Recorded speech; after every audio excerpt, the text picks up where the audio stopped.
For 2 decades, Alejandro Valverde was one of the most consistent, most feared, and most debated riders in the professional peloton. The Spaniard's longevity is legendary.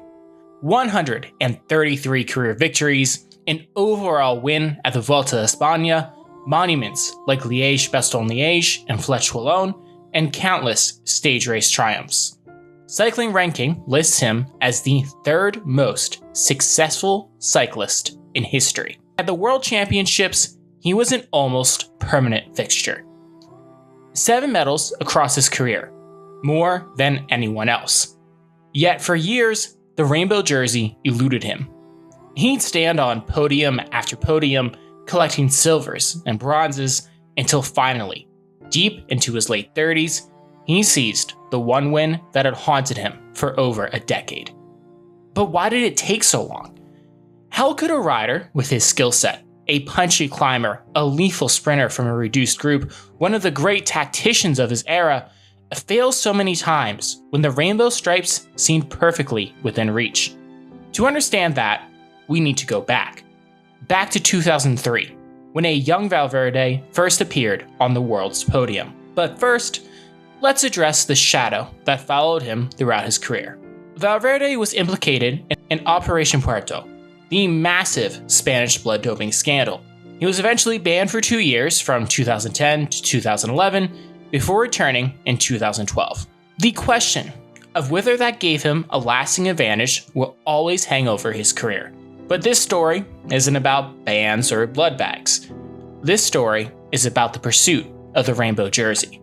So let's go back to Hamilton, Ontario, Canada. Valverde was in just his 2nd year as a professional, but he had already stamped himself as special.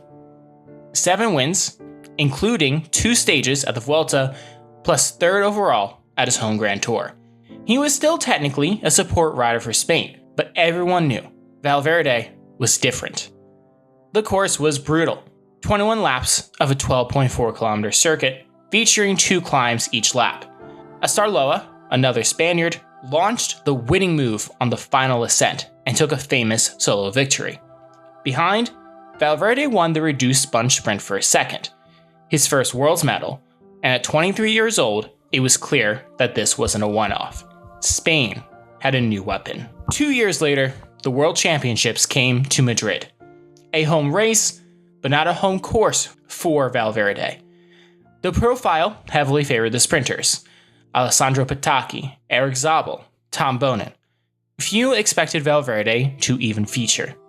But in the final 100 meters, it was the Spaniard who opened his sprint first. Bold, maybe reckless. He had the speed to hold everyone but Bonin, who powered past to win gold. Valverde's silver stunned many, proving he could perform even on a course that didn't suit him. 2 worlds, 2 medals. And the whisper started. When would the gold arrive? This time, the course was tailor-made for Valverde. Sharp, punchy climbs lap after lap. The finale was chaos. Attacks flew, then Alessandro Ballan went clear. Michael Bogert countered, Cancellara and Schumacher pulled turns. The race stretched thin. On the final climb, Paolo Bettini surged, opening the gap, but the bunch clawed back. Then came the last corner, with 500 meters to go. Xavier Florencio hit the brakes, Zabel attacked, and suddenly 3 riders had daylight: Bettini, Zabel, and Valverde.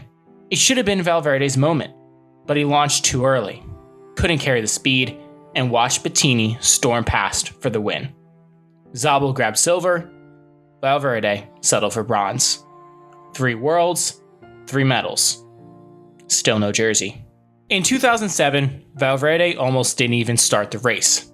The UCI tried to block him, citing his Puerto links that were coming to light. The Spanish Federation refused to block him, the CAS ruled in his favor, and he lined up under a cloud of controversy. Whether it was the distraction or simply bad legs, Valverde was invisible. He finished 57th, breaking his streak of podiums. By 2008, Valverde had a reputation at Worlds. Always strong, almost always there, but maybe too often undone by tactics, The course in Italy was yet another course suited to him.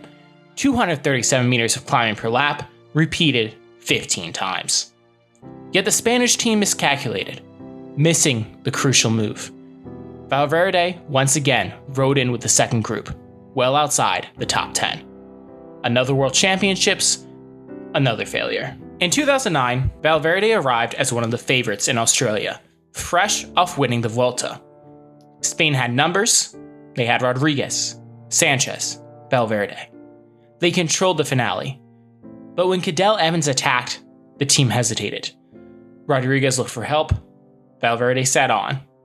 And in that hesitation, Evans was gone. Pat McQuaid, the UCI president at the time, had openly said he would enjoy presenting the jersey to Valverde. Lucky for him, he didn't have to. It was another tactical misfire and another Worlds without a gold medal. These were the ban years. Valverde was sidelined, forced to watch Worlds from the sofa. In 2010, Valverde looked sharp in his return from suspension.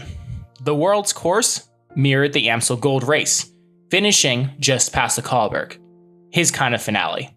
Team Spain, though, had multiple leaders, and the orders weren't to ride for Valverde. When Gilbert attacked on the Kahlberg, Valverde chased, ignoring instructions.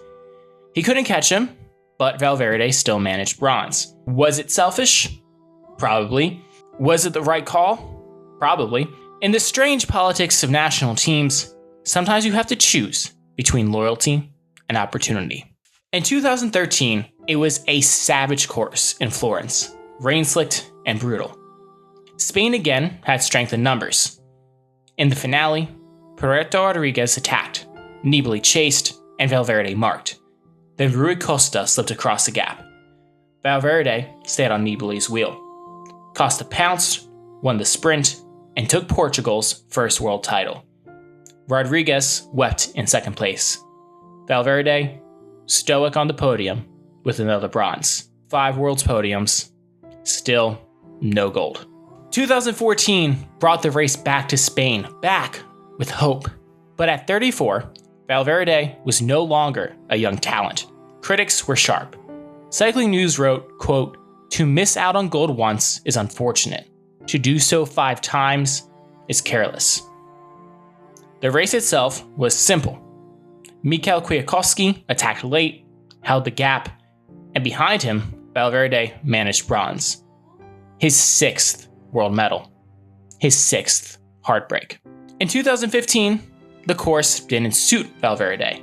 Short cobbled climbs, tailor-made for a classics rider like eventual winner, Peter Sagan.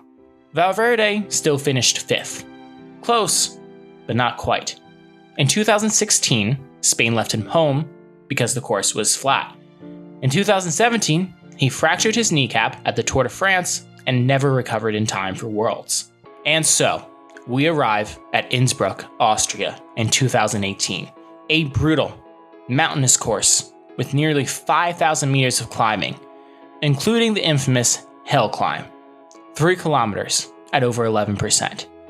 This was not a Sprinters World Championship. This was survival. Valverde was 38 years old, riding his 12th Worlds. Time was running out.